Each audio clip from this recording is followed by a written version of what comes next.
कोई कहता है मठाधीश और माफिया में फर्क नहीं होता। राहुल गांधी तो आकर कह देते हैं कि प्राण प्रतिष्ठा में नाच गाना चल रहा था, शक्ति के खिलाफ हम लड़ रहे हैं। और डीएमके जो इंडिया अलायंस में कांग्रेस की इतनी गहरी दोस्ती वाली पार्टी है, वो कभी तो सनातन का विरोध करती है, सनातन को मिटाने की बात करती है, कभी उसे डेंगू मलेरिया के साथ कंपेयर करती है। और अब सदगुरु के आश्रम में 2 महिलाओं को ढूंढने के लिए 150 पुलिसकर्मी भेज देती है हाईकोर्ट के ऑर्डर का सहारा लेकर। क्या यह सनातन विरोध इंडिया अलायंस का डीएनए है? नमस्कार नाविका जी, आपके शो में शिरकत करने का मौका मिला इसलिए आपका शुक्रगुजार हूँ। पता नहीं था सदगुरु जी आज के विषय है, लेकिन सदगुरु जी को मेरा सौभाग्य उनसे मैंने 2-3 बार व्यक्तिगत तौर से मुलाकात भी की है। जो उनकी ईशा क्रिया मेडिटेशन है उसको मैंने आजमाया भी है, तो मैं उनको थोड़ा बहुत जानता हूँ। लेकिन जो सदगुरु जी पर एक्शन हुआ, वो एक्शन इंडिया अलायंस सरकार ने नहीं किया, वो हाईकोर्ट का आदेश था।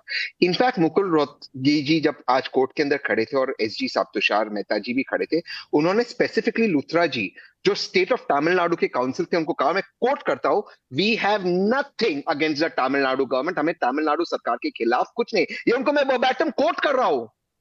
एक पिताजी गए उनकी बेटियों को लेकर एक हीबस कॉर्पस के मामले में, वो सही है गलत है सुप्रीम कोर्ट ने इसका निर्णय किया, मैं सुप्रीम कोर्ट के सामने अपना सर झुकाता हूं। नवरात्रि का पर्व है, मैं सबको नवरात्रि की शुभकामनाएं। लेकिन ये उसका बताना कि इंडिया अलायंस उसके खिलाफ था, डीएमके उनके पीछे की, कौन सी बात हुई, कहां से बात हुई?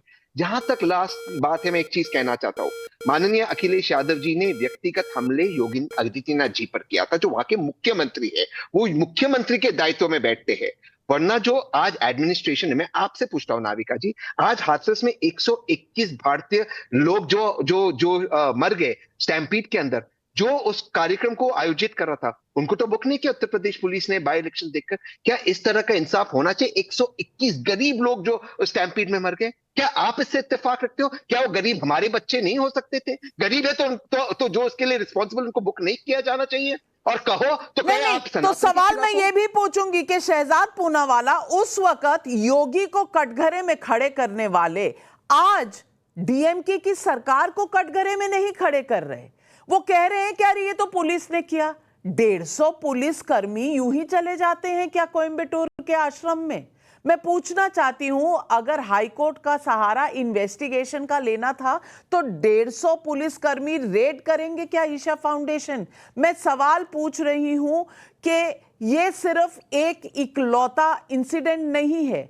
मैं जोड़ रही हूं इसको सोच के साथ, क्योंकि सोच यही है कि सनातन को मिटाना है, और ये कई बार कई डीएमके के लीडर्स ने कहा है, और राहुल गांधी ने इससे किनारा नहीं किया है, इस पर टिप्पणी नहीं की है। सवाल यह है कि कभी इनको मठाधीश माफिया लगते हैं। योगी जी क्या बुलडोजर पर बैठकर चलाते थे खुद? वो भी तो एडमिनिस्ट्रेशन करता था। वहां एडमिनिस्ट्रेशन नहीं, वहां योगी, यहां पर पुलिस और सरकार और चीफ मिनिस्टर अलग अलग। ऐसा क्यों?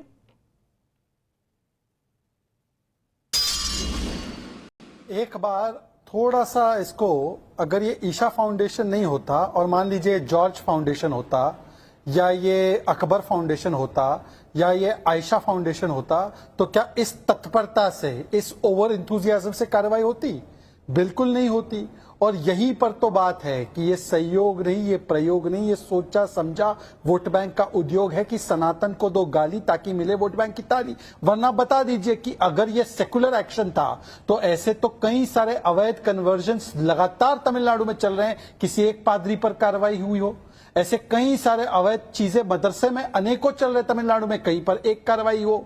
और जहां ईशा फाउंडेशन में कोई प्रथम दृष्टया कोई सबूत नहीं था, तो वहां पर तुरंत तत्परता से 150 पुलिस वाले इंटिमिडेट करने के लिए, क्योंकि सदगुरु कन्वर्जन के खिलाफ बोलते हैं, सनातन के पक्ष में, भारत के पक्ष में, हिंदू के पक्ष में, ह्यूमैनिटी के पक्ष में बोलते हैं। अब आते हैं दूसरी बात पर। तहसीन पूनावाला जी बताइए, ये सहयोग है या प्रयोग है कि हिंदू हिंसक है बोलकर दिखाइए मुसलमान हिंसक है?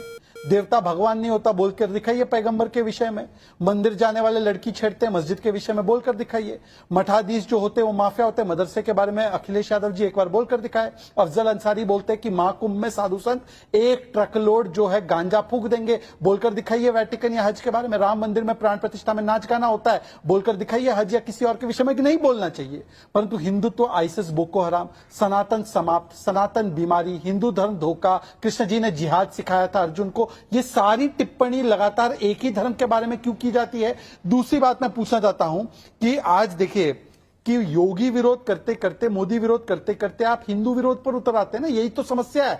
तहसीन ने बोला कि ये योगी के खिलाफ था, बिल्कुल ठीक है, योगी को बोलिए, मोदी को बोलिए, पर बोलते बोलते मठाधीश, मठ इस देश में लाखों हैं। शंकराचार्य जी ने मठों की व्यवस्था को एक प्रकार से आगे बढ़ाने का काम किया था। आज आप सारे मठों को गालियां दे रहे हैं। एक बार मैं बोलता हूं पूरी डिबेट में, एक ही बार, द्वारका को नाटक बोला ना, एक बार बोल दे कि कहीं पर जो मुस्लिमों की बहुत मान्यता वाली जगह है वो नाटक है, नहीं बोल पाएंगे। इन्होंने मठाधीश को माफिया बोला ना, एक बार बोल दे कि जो पादरी होते वो भी हो सकते हैं माफिया।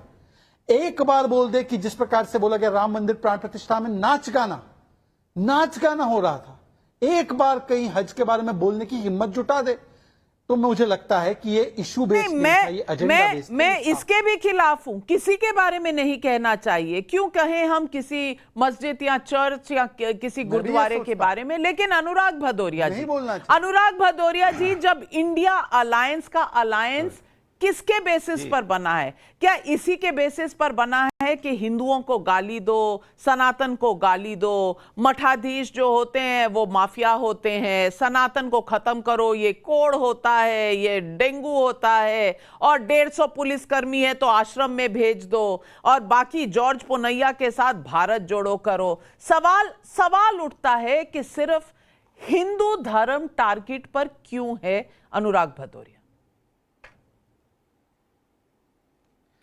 न्याविका जी, सबसे पहले नवरात्रि की सभी को ढेर सारी शुभकामनाएं।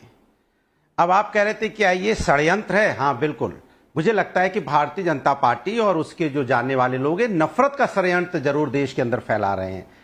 कहते हैं ना, रोज सुबह होते ही खुरपी कुदाल लेके किसान खेत में चला जाता है, हथौड़ा लेके मजदूर अपने निर्माण कार्य में चला जाता है, छात्र अपने पीठ पे बैग टांग के स्कूल चला जाता है, युवा अपना बैग लेके रोजगार पे चला जाता है। फिर ये कौन लोग हैं, ये कौन लोग आते हैं समाज के अंदर में जो नफरत का जहर बोते हैं, फिर वो टीवी स्क्रीन पे चलाते हैं? ये कौन लोग हैं, कहां से आते हैं? यही तो नहीं समझ में आ रहा है कि जो लोग अपने काम में बिजी, वो तो बिजी है, लेकिन पता नहीं कौन लोग हैं ये समाज के अंदर जो नफरत का जहर फैला रहे हैं चारों तरफ।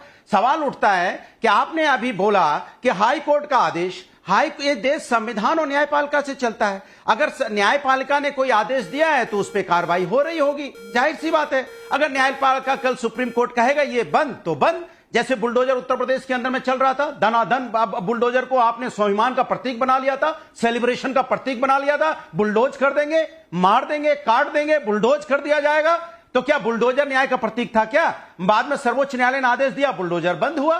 जहां तक आपने मठाधीश की बात बोली, सवाल व्यक्तिगत हो रहा था। आप किसी को कहेंगे, आप व्यक्तिगत हमला करेंगे, क्यों बोलेंगे टोटी चोर है, किसी को बोलेंगे और पलट के आपको जवाब दिया जाएगा। क्या आप बताइए, हम आपसे पूछना चाहते हैं सीधा सा जवाब, क्या साधु के भेष में रावण नहीं आया था? हम सभी साधु संतों का सम्मान करते हैं।